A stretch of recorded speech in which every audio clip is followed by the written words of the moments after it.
working our way through the life of David. If you were here last week, you know we left both David and Saul in somewhat difficult circumstances. We hear this morning that David, at least by the account of many commentators on this part of his life, comes to himself, you might say, almost as if he had been the prodigal son. I don't want to overstate the point, and there's a difference of opinion here, but you do get the feeling that at this moment there's an epiphany for David that puts him back into a better frame of mind and certainly on a better track. Not so much for Saul. And so we're going to see the way in which both of their lives now play out what was, in a sense, in preparation last week. We're going to cover the last 3 chapters of 1 Samuel this week, so we're finishing 1 Samuel. We come to the conclusion of the reign of King Saul. He dies on Mount Gilboa, and we come to that moment when David now is going to be heading back to his homeland, and next week, as we continue, we'll see the moment in which David becomes, first of all, king in Judah, then later he'll become king in Israel as well. So that's what's coming to a future near you, but this morning we're going to start here with chapter 29, beginning at verse 1. We'll work our way through, hopefully, 3 chapters, if I can maintain the right pace without being too frantic, but we'll see how it goes. So here we are, chapter 29, 1 Samuel, verse 1, the Word of God. Now the Philistines gathered all their forces at Aphek, while the Israelites were encamped by the fountain that is in Jezreel. As the lords of the Philistines were passing on by hundreds and thousands, David and his men were passing on in the rear with Achish. The commanders of the Philistines said, "What are these Hebrews doing here?" What are these Hebrews doing here? That's the question of the morning. So let's have a word of prayer and we'll take a look at this. Our Father, we're grateful to you for the story of David, so human, and yet through your grace and through the power of your Spirit, heroic at the same time. And we pray that the lessons that we learn from his life would be readily applicable in our own, so that we might be those who also are in service of the Lord Jesus Christ, asking these things in his name. Amen. So the Philistines are gathered together. That's where we left things last week. They have moved up north. The region mentioned here, Aphek, is not known, but we know it's somewhere near Shunem that we were highlighting a bit last week. The Israelites on the other side of the valley of Jezreel are on Mount Gilboa. We're picking up after the incident described last week with Saul going to this woman at Endor. She's traditionally called the Witch of Endor, and so that's the term I'm using, though some people might not think that's quite complimentary to her, but nevertheless that's the term that's commonly used. So now this is the next day. This is the morning of, and we have the interesting story that plays out as these who are part of the army of the Philistines are gathered together, and it's discovered that among them are these Hebrew soldiers. We're right here. The valley of Jezreel separates on the north Shunem, and presumably Aphek is somewhere there, an unknown location, and Mount Gilboa on the south. So the lords of the Philistines passed in review by hundreds and thousands, but David and his men passed in review at the rear with Achish. Then the princes said, "What are these Hebrews doing here?" There's an interesting little distinction that's subtle and easy to miss, but you'll notice a difference between the reference to the lords of the Philistines and those who are called the princes of the Philistines. And people who've looked at this closely note that the word lords is actually referring to civil leaders, political leaders, if you will, whereas princes refers more to military commanders. So there's a difference here in the Philistine economy between civil authority and military authority. And that in itself is rather surprising because it would be quite unusual at that time in history.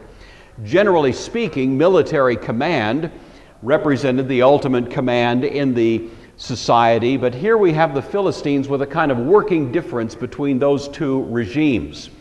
We in America have the difference between military and civil authority simply to prevent a kind of military dictatorship from ever arising. It's built into our Constitution. At this time in history, it would be much more rare. And it's led people to note that the Philistines were quite a bit more sophisticated than we typically give them credit for. You know, you'll sometimes hear the term Philistine used as if someone were an unsophisticated, backwards Neanderthal rube. You know that term, that guy's such a Philistine, you've heard that expression. Well, not so much. These people were actually ahead of the game, pretty sophisticated in the way that they had arranged their social order. It does appear to represent a Greek influence, and there has been other evidence that Mycenaeans were among these Philistines, and that might represent something of their impact on the society as well. One way or another, they don't like the presence of these Hebrews, as they call them. It's kind of a pejorative way of stating it, as the grammar expresses it. So the princes, these military commanders, now discovering that Achish has Hebrews as part of his own contingent, were angry with him. So the princes of the Philistines said to him, "Make this fellow return, that he can go back to the place that you've appointed for him. Don't let him go down with us to the battle, lest in the battle he become our adversary. For with what could he reconcile himself to his master, if not with the heads of these men?" Referring to their own forces. "Is this not David, of whom they sang to one another, saying, Saul has slain his thousands, David his tens of thousands?" Interesting little trivial point there. The term adversary is the Hebrew word Satan. That is the meaning of that word, and so when we hear that Satan is our adversary, in some ways that's actually a comment or an application of the very meaning of the word itself. The Philistines didn't want David to become a Satan among them, you know, and to turn coat in the middle of the battle and catch them when they may have been vulnerable. Everybody in the Philistine world thought that David was a rebel. That was the common view. David had tried to unsuccessfully, did I lose it? Sorry for that little mishap, but there was a common view among the Philistines that David was a rebel, that David had tried to mount a coup and it had been unsuccessful, and that Saul had therefore driven him out. The view was that David, having been run out, was probably keen to reconcile himself to Saul. And what better way to do that than to, in the middle of the battle, of course, turn against those who were the stated enemies and turn back against the Philistines themselves. This idea that David was a rebel was, of course, false. David had never rebelled. It was Saul's jealousy that had driven David out, not any rebellious action on the part of David. But from the Philistine point of view, that subtlety was lost on them. Achish thought, well, this makes David loyal to us. But these others thought, no, David may be angling to get back into the good graces of the king against whom he rebelled, and so they see it in a different perspective, and thus we have a difference of opinion. And they remind Achish of the little ditty that had been popular in Israel once upon a time concerning those slain by Saul and those that had been killed by David. We've looked at that before. Well, Achish is overruled, outnumbered. Achish called David and said to him, "Surely as the Lord lives, you have been upright, and your going out and your coming in with me in the army is good in my sight. For to this day I have not found evil in you since the day of your coming to me. Nevertheless, the lords do not favor you. Therefore return now, go in peace, that you may not displease the lords of the Philistines." Interesting, when Achish makes this statement, he swears, and he swears in the name of David's own God, not in the names of his own Philistine gods, indicating even in this respect, Achish has come to respect David, at least to some degree, in terms of his religious outlook. He says he hasn't found any fault in David. This is another. It really suggests the charisma that must have been associated with David. I think we've all met people in our lives, and we just were immediately so impressed with their bearing, with their what appears to be self-possession, with their confidence, with their general persona, what we commonly call their charisma, that we just feel like, yeah, we'd follow them anywhere. You know, whatever they say, we'd be willing to do it. We just have that kind of attraction to them. And it seems that David must have been something like that. Shall we give it a try here? So anyway, we have this idea that Achish had really been drawn in by David, believed in him, believed he could trust him. It speaks interesting things about David, that even here, when at least arguably he's feeling a little distant from the Lord God of Israel, he's out of the promised land, he's away from what he calls the inheritance of the Lord, he's out here, as he said to Saul himself, being forced to worship the wrong gods. Even here, David still has that kind of natural attractiveness about him that Achish seems to be reflecting in his statements. David said to Achish, "What have I done? And to this day, what have you found in your servant, as long as I've been with you, that I may not go and fight against the enemies of my lord the king?" It's an interesting statement by David. You parse it and you realize he's being somewhat ambiguous. We don't know quite who David is referring to when he says, "my lord the king." Achish, of course, construes it in the light most favorable to himself. Maybe David is in fact thinking of his Lord the King, the anointed one of Israel. David is kind of playing both sides of the fence here a little bit. Maybe he was contemplating doing the very thing that Achish is defending him of. If that is true, then David is not only a man of great charisma, he's also a great con man, you know. We don't know. And this is where the text itself leaves us a little bit, well, at least slightly confused as to what David would have done. My personal feeling is David was really relieved to be off the hook, that he had to go home. I don't know if he'd quite mapped out a plan yet. What was he going to do? It's unthinkable that he would have gone to battle against his own people. At the same time, his host, Achish, had treated him well. He was going to be betraying him. I think David probably was feeling pretty uneasy in this moment. And now to be able to, without having had to make any particular decision about it, be driven away, may have just been what gave him a sigh of relief. I don't know. People differ on that. You can land where you want on it. But I think probably that's the way David viewed it. Achish answered and said to David, "I know that you are as good in my sight as an angel of God.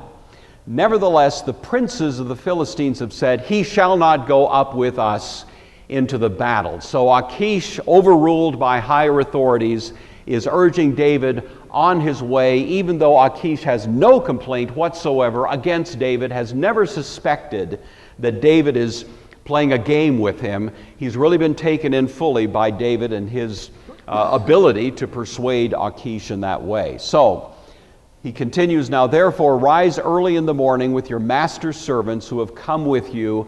As soon as you are up early in the morning and have light, depart."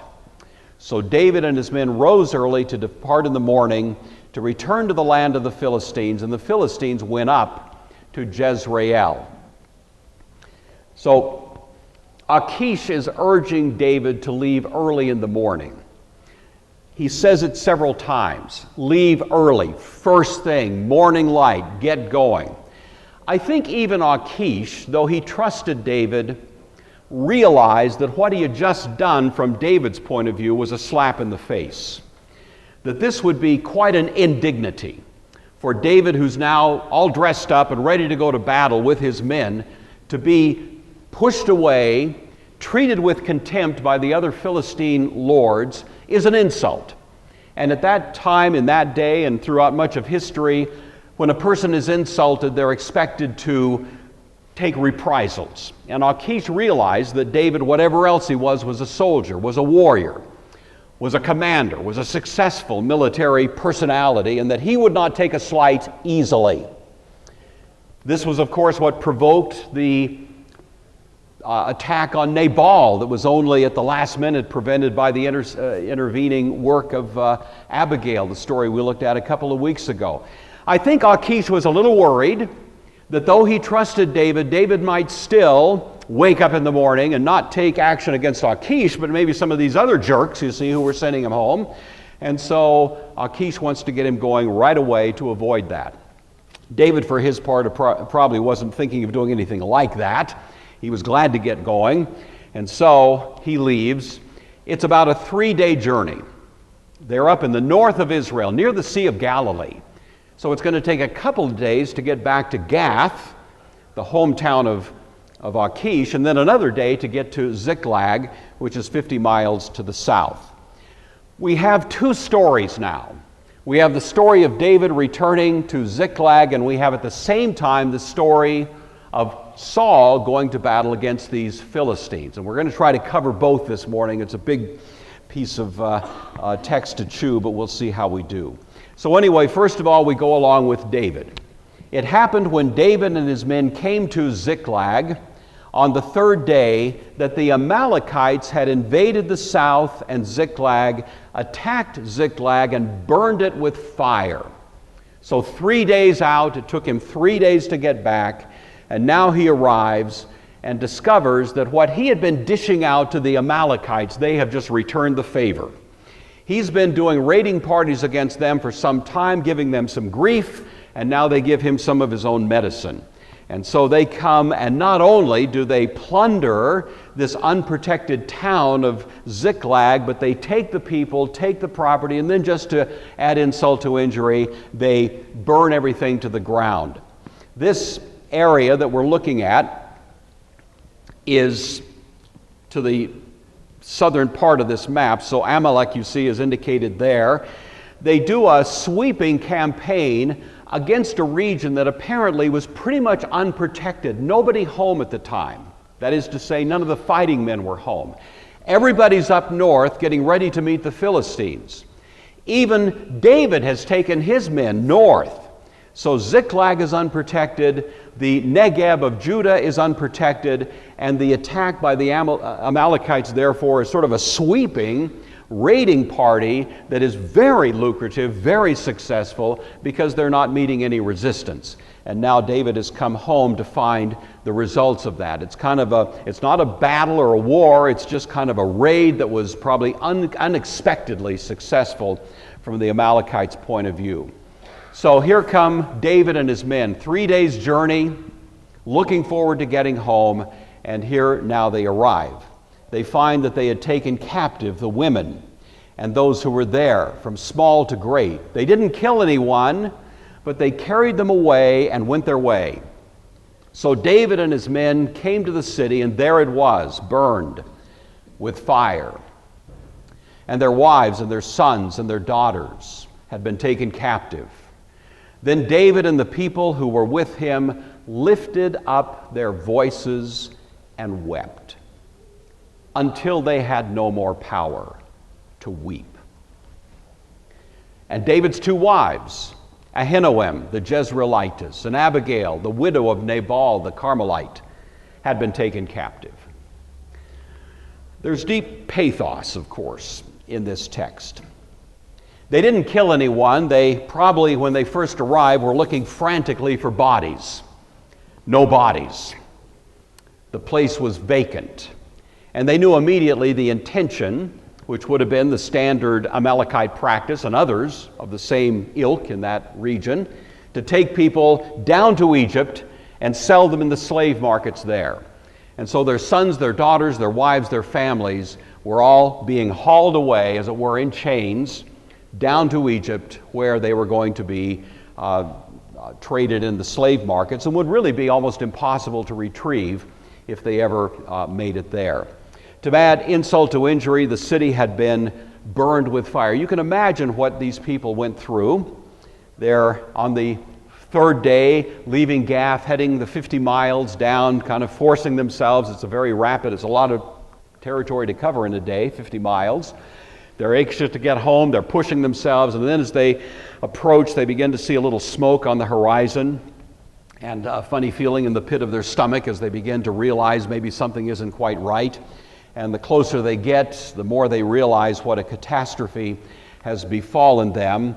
And finally, when they arrive, these fighting men, these men who had been all ready to go into battle just a couple of days earlier, now find that home base has been completely destroyed, and they, of course, are thrust into what has to be incalculable grief, so that the pathos of the description is really moving. They wept and wept until they were too tired even to weep.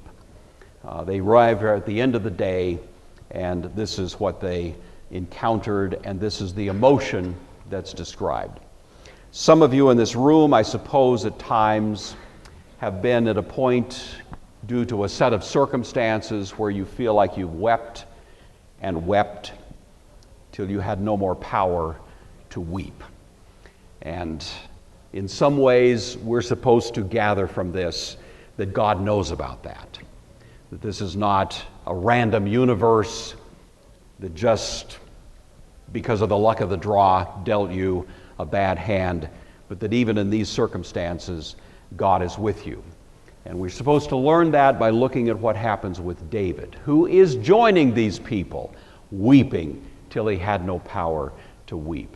In some ways, David is here, maybe, arguably, because a set of circumstances for which he was partly responsible have brought him here. Sometimes it happens and it was not any fault of your own or anybody else's. It just happens. But one way or another, the lesson we learn is that in those circumstances, God is not absent. David was greatly distressed, for the people spoke of stoning him, because the soul of all the people was grieved, every man for his sons and his daughters. You know how it works. Hurt turns to anger. Sometimes we say hurtful things. Sometimes we have hurtful things said to us. How often is it the case that the hurt that we feel transforms itself pretty quickly into anger? And the hurt, of course, becomes a desire to hurt back, energized by anger. David, we were just saying, was a man of remarkable charisma, attractiveness. But here this man who had such attractiveness, such charisma, we discover had really pretty slender control of these people over whom he was the captain. He didn't have an official appointment. He had no official status. He only had the leadership role because everybody was willing to follow him. But now he's run out. Now that authority is pretty thin. The charisma seems to have been drained out. And the very people who were willing to follow him anywhere are talking about executing him, stoning him. Why? Because he'd left the city defenseless. What a stupid thing to do. You took everybody away. You know that the Amalekite, what's the matter with you? You can imagine the level of outrage that these guys begin to pour out on David. You idiot, look what you did. And all of a sudden, all that's happened is David's fault. He's the one who told them all to get ready to go to battle. He's the one who left the place vacant, left these people vulnerable. It's his fault. And how lonely can a man feel when he's faced with this catastrophe and it's all his fault? And David at that point, of course, felt very much, I suppose, as alone as he ever felt any time in his career. He always had people who rallied to him. For the first time, I think probably David realized he had nobody. Nobody. And that last line, therefore, is deeply significant. But David strengthened himself in the Lord. It's the first time since David has been in the world of the Philistines that we get a little hint of him turning his heart back toward where it's supposed to be. Now again, you realize there's debate on this, and I'm not being dogmatic about it, but it seems to me that David, who had said to Saul himself, "You're forcing me into a pagan place. You're forcing me to a place where the pagan gods rule. You're forcing me away from Israel, from the presence of God, from the inheritance of the Lord. You're forcing me out there to that place which is dark that even David felt a little bit isolated, a little bit cut off, wondering if God could be accessed in this pagan land, wondering if there was actually a way to reach the deity here. But now when he's utterly alone, everything's against him, everything's coming crashing down. The only thing he can go to and the only place he can turn is to this God from whom he has felt somewhat distant, at least apparently, for some time. Some of you were here years and years ago when Dick Leon was here, and I remember once him mentioning in a sermon an experience he had when he was a young Christian, in his early 20s, and he, for various circumstances, wound up in India, in rural India, more or less by himself for a couple of years. And he said, as a young Christian, he had never felt more separated, more isolated from everything that represented that which he could depend on. He felt like nothing. It was dark. He used the terms like oppression, darkness, loneliness, crushing feeling of isolation. He said it was the only time in his life he ever had the thought of suicide flash through his mind. It was so hard to be there. And he talked in that sermon about how he discovered there that the only place you can really turn in those circumstances is to the Lord. I think he may have actually used this text as the basis for that particular point. This is what we have when we have nothing. Corrie ten Boom, of course, famously said, "You'll only learn Jesus is all you need when Jesus is all you have." And she learned that, of course, in a concentration camp under the Nazis. I think David was feeling a little bit of that here. And for us, it signals a bit of a turning point, of course, for David. Then David said, now here's David, in a sense, taking the lead. He's been weeping with everybody else, crushed, but now at this point we see a little bit of a different David showing up. David said to Abiathar the priest, Ahimelech's son, "Bring the ephod here to me." Abiathar brought the ephod to David. So David inquired of the Lord, saying, "Shall I pursue this troop? Shall I overtake them?" And he answered him, "Pursue, for you shall surely overtake them, and without fail recover all." This is a rather mysterious thing. The Hebrew oracle, as it's called, came through various means, one of which was called the priestly ephod, which apparently was where the Urim and the Thummim, those jewels apparently, were affixed, and that became part of the way in which you could access the so-called oracle, to ask questions and get answers. And when we hear in the text that David inquired of the Lord, that typically is the way that's construed. David probably hasn't done this for a couple of years, you see. He's not sure that anybody's home. But now, strengthened in the Lord, he's prepared to take once again that leadership role, and he inquires of the Lord and gets this confirmation. He finds out that the oracle works if you're in the land of the Philistines. It doesn't become defunct. The batteries don't run out like mine did a few minutes ago. It actually functions even when you're out there in the hinterland. Even when you feel like nobody's home, God is there. And so he accesses through the oracle now, this which becomes an affirming message to David that he would overtake them. So the change of heart leads to a change of action. So David went. He and the 600 men who were with him came to the brook Besor, where those stayed who were left behind. But David pursued, he and the 400 men, for 200 stayed behind. They were so weary they could not cross the brook. The word brook there, the Hebrew word, actually can mean, and actually primarily does mean, a torrent. So apparently this brook was sort of in a flood stage right now, and it's right here. It's on the way to Egypt. It apparently is the route that had been taken by the Amalekites earlier.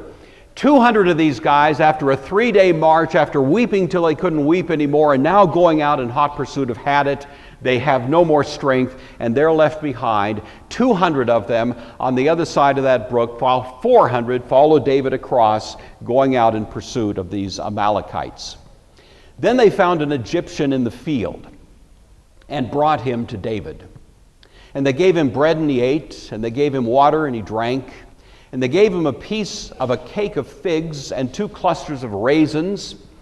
When he had eaten, his strength came back to him, for he had eaten no bread and drunk no water for 3 days and 3 nights. We learn this was an Egyptian slave who was left to die by his Amalekite master 3 days ago. So they've got a 3-day head start at this point. And so this man is brought now for interrogation by David. David asks him, "Who do you belong to? Where are you from?" And he said, "I'm a young man from Egypt, servant of an Amalekite. My master left me behind because 3 days ago I fell sick." So his slave status becomes apparent. The word for sick is actually the word for faint. So he wasn't really ill apparently, but he just had run out of gas, and his Amalekite master thought he was too much trouble to hang on to, just left him to die. And so that's how he was found 3 days later. The irony, of course, pointed out by one commentator, it was the Amalekites' inhumanity to one of their least that led to their own destruction, because as it turns out, this Amalekite slave is actually able to point the way that was commonly used by these to go to Egypt. He says, "We made an invasion of the southern area of the Kerethites in the territory which belongs to Judah, and the southern area of Caleb, and we burned Ziklag with fire." The Kerethites have always been a bit mysterious, but the best thought is that they actually were Minoans. After the collapse of the Minoan Empire several hundred years earlier, these Cretes, they were from the island of Crete, hence they were called Kerethites, had spread throughout the ancient Near East. Some became the elite bodyguards for David, kind of like the Swiss that defend the Vatican. You know, you see those guys there if you've been to Italy and Rome. Well, that's kind of what these guys became. They were foreigners, but they became David's most trusted bodyguards. They had a region that was attacked. They attacked the region of Caleb, which was eventually absorbed into Judah. And of course, especially important, they had attacked and destroyed Ziklag. David said to him, "Can you take me down to this troop?" The man said, "Swear to me by God that you will neither kill me nor deliver me into the hands of my master, and I will take you down to this troop." He presumably knows the route. He's an Egyptian. He's probably been back and forth more than once. He knows the way that they're probably going to take. He's afraid David is going to treat him the same way that his master did, so he wants an oath that David will keep him alive. David gives that oath, and there they go, catching up with them. The Amalekites had to move more slowly. They had a lot of stuff they were maneuvering. They probably didn't know they were in any peril. They thought everybody was out of town fighting battles way to the north. They thought they were pretty safe at this point. And so David finds them there, spread out over all the land, eating and drinking and dancing, because of all the great spoil which they had taken from the land of the Philistines and from the land of Judah. So the man, knowing the route, brings them to this location, finds them celebrating their success, not worried too much about any attacks or other peril that might befall them. Then David attacked them from twilight until the evening of the next day. Not a man of them escaped except 400 young men who rode on camels and fled. This is a little bit ambiguous in terms of the original text, and it's commonly understood that what actually happened was not an attack at twilight, but certainly the preparation for one. David mapped out a strategy, and the plan was to surprise them the next morning when they're still just barely awake, to sweep in at morning's first light and attack them suddenly and unexpectedly. And of course, it represents a great success, and most of them are slaughtered by David. Some escape, but certainly we have the best news in this, that David recovered everything. David recovered all that the Amalekites had carried away. He rescued his 2 wives. Nothing of theirs was lacking, either small or great, sons or daughters, spoil or anything which they had taken from them. David recovered all. We're supposed to be impressed with how unlikely this is, because you would think there'd be a little bit of loss along the way. You think there'd be some damage, you see. And so the thing that impresses us about what we hear is that much more than had been expected, they recover everything with no losses at all. and at least implied in that was this was more than genius on David's part. This was something of God's providence playing in. And that becomes quite clear a little later as the story goes along. Nothing was lacking. These people had planned to sell the people as slaves, keep the plunder for themselves. All of it is recovered by David without any loss. So David took all the flocks and herds that they had driven before and the other livestock. This all became his spoil. He doesn't keep it all personally, but he distributes it in ways that are just and serve good purposes, as we'll see. Now David came to the 200 men who had been so weary they could not follow David, whom they also had made to stay at the brook Bezor. So they went out to meet David, these people who had stayed behind. They went out to meet the people who were with him. Then David came near the people and he greeted them.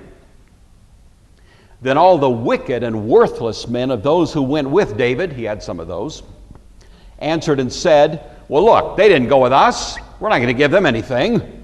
This spoil we recovered, it's ours, not theirs. They can have their wives and children, that's it." You know. Even David had some rabble in his group there. We would gather that. These were the people who hadn't gone into battle. They'd stayed behind, too weary to pursue, so they had been left in charge of the goods that were left there on the other side. David, the term that's used here for greeted them, means it's a very warm greeting, presumably a greeting that was richly filled with a sense of blessing. There's no sense of disparagement on David's part concerning these, but contrary to that, these guys who were more self-interested, of course, don't have anything good to say about them. These bunch of lazy bums, they stayed back here, they weren't willing to go with us, they shouldn't get any of the proceeds of this. So you can see a lot of real humanity there. David responds, "My brothers." He does not respond, "You idiots." He doesn't.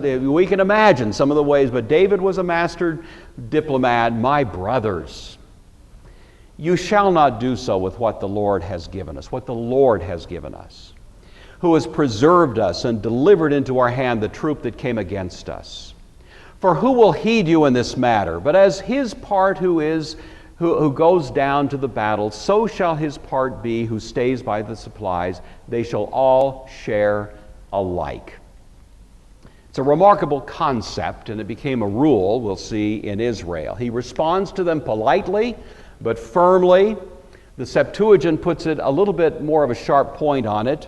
From the Septuagint, it would be translated about like this: "You must not do so after the Lord has helped us and preserved us and delivered into our hand the band that came against us." David obviously understands quite well that the success they've had is not anything other than the presence of God with them, that God can be very much present in the Philistine region or on the way to Egypt as well as he could be in Israel. And so he gently but firmly repudiates what these guys are proposing and establishes a rule that the one who stays by the supplies, the old King James says, stays by the stuff. And I heard a pastor I admired very much years ago preach a sermon entitled "Staying by the Stuff." Isn't that a great title? It's a perfect title. And he talks about how in the history of the work of God's people, there's always been those who are sent and those who send. And for David, there are those who stay behind, stay by the stuff, and there are those who go out being sent by those who stay back with the stuff, And there's a role for both of us in the economy of God. We can't all go. We should not all stay home. We should recognize our place in this great economy of serving God and realize that even in Christian service, there is that same kind of division of labor. So we all share together in the bounty of what God does through those who we help on their way. When David came to Ziklag, he sent some of the spoil to the elders of Judah and to his friends, saying, "Here's a present for you of the spoils of the enemies of the Lord." I'm going to skip by a little of this because I got way behind because of these interruptions we had. And so speed read this. It's really great stuff. And then we're going to pass right on to the next chapter. Hope you caught all that. but I've got about 10 minutes to give you about 20 minutes worth of stuff, so this is going to come by fairly quickly. But now, here we are back up north. This is the last chapter of 1 Samuel. The Philistines fought against Israel, and the men of Israel fled from before the Philistines and fell slain on Mount Gilboa. The Philistines followed hard after Saul and his sons, and the Philistines killed Jonathan, Abinadab, Malchishua, Saul's sons. So the fighting is going on. As we have this story of David happening down south, this is what's happening up north. Mount Gilboa is the northern defensive line of Israel. Saul has been on Mount Gilboa, as we saw earlier. The prior evening, he'd been in this woman at Endor, and now, as advertised, here he is the next morning on Mount Gilboa, facing the very thing that had been predicted concerning this morning's events. The battle became fierce against Saul. The archers hit him, and he was severely wounded by the archers. Then Saul said to his armor-bearer, "Draw your sword, thrust me through, lest these uncircumcised come and thrust me through and abuse me." But his armor-bearer would not, for he was greatly afraid. Therefore Saul took a sword and fell on it. There's ambiguity here, and commentators divide almost evenly as to what exactly is being said, because the phrase translated, "the archers hit him," literally means the archers found him. And the phrase, "he was sore wounded," actually literally is sore distressed. It may mean he was wounded, or it may simply mean he was surrounded such that escape was utterly impossible. And so one way or another, Saul knew that it was over. His fear of being abused may have been traced back to the experience of Samson, who you recall was captured by the Philistines. They gouged his eyes out. They turned him into a beast of burden. And for 20 years, Samson lived a kind of humiliated existence there among the Philistines. The Philistines knew how to do that. And Saul would rather die on the spot than face that prospect. And so it could be that that's what he's fearing. He may or may not have been wounded at that point. That's ambiguous, but one thing we do know is that he fell on his sword. There's only 3 suicides ever recorded in the Bible. Saul is one of them. Ahithophel, who becomes a participant in the story of David later, we'll look at that on another occasion, died by suicide. And of course the third one is Judas himself. When the armor-bearer saw that Saul was dead, he fell on his sword and died with him. So Saul, his 3 sons, his armor-bearer, and all his men died that same day. There's a Jewish tradition that says the armor-bearer was Doeg, the Edomite. You'll remember him. They also say, in this tradition, it's not biblical, that the sword that he fell on was the sword with which he had slain 85 priests. It's not probable, but if it is true, it certainly represents a bit of poetic irony as the story finally reaches this conclusion. The statement that all of Saul's men died is hyperbole. We know that many survived. Abner, the commander of the army, survived. He actually eventually has dealings with David. Ishbosheth, the youngest son of Saul, survived. He rules over Israel for a certain period of time. But the point is, this was a huge loss for Israel and a huge victory for the Philistines. The men of Israel on the other side of the Jordan fled. They left behind the cities. They all vacated, and so the Philistines came and took over essentially the whole north half of Israel. This was a huge, breathtaking success for them and a huge loss, catastrophe, maybe the worst in Israel's history for them. So the description here is simply giving us an indication. This is very rich, fertile parts of Israel that are being lost to the Philistines. It so happened the next day when the Philistines came to strip the slain, they found Saul and his 3 sons fallen on Mount Gilboa. The battle went into the evening hours. They come back the next morning to plunder the results of the success. They cut off the head and stripped off the armor of Saul, sent word throughout the land of the Philistines to proclaim it in the temple of their idols and among the people. Then they put his armor in the temple of the Ashtoreths, and they fastened his body to a wall called Beth-shan. Cutting off the head was the ultimate sign of victory. David cut off the head of Goliath. This is what they do to show that they have definitely defeated this king. The temple of Ashtoreth was famous. Actually, Herodotus, writing almost 600 years later, refers to that very temple in his histories. The loot itself is divvied up among the Philistine cities and temples. Saul's head is hung in a Philistine temple. The wall of Beth Shan is apparently this one. It's right at the region where we would expect it to be. It's about 4 miles west of the Jordan, about 12 miles south of Galilee. We have an interesting, I'm just going to summarize this because time is really up. The body of Saul was rescued, as it were, by the men of Jabesh Gilead. This was the first great act of courage on Saul's part years earlier, when he was a much better man. And he had rescued them from an attack by the Ammonites, and they never forgot it. So even though Saul had more or less spun into a very dark shadow of his former greatness, nevertheless, they never forgot this man who had been heroic to them. And they went and rescued the body of Saul. They cremated it to prevent further abuse. And David will eventually congratulate them for that. All right, I'm skipping by this, and we're getting to the end. I want to remind you, if you were here last week, of the last thing that Saul said to David. The last time they met.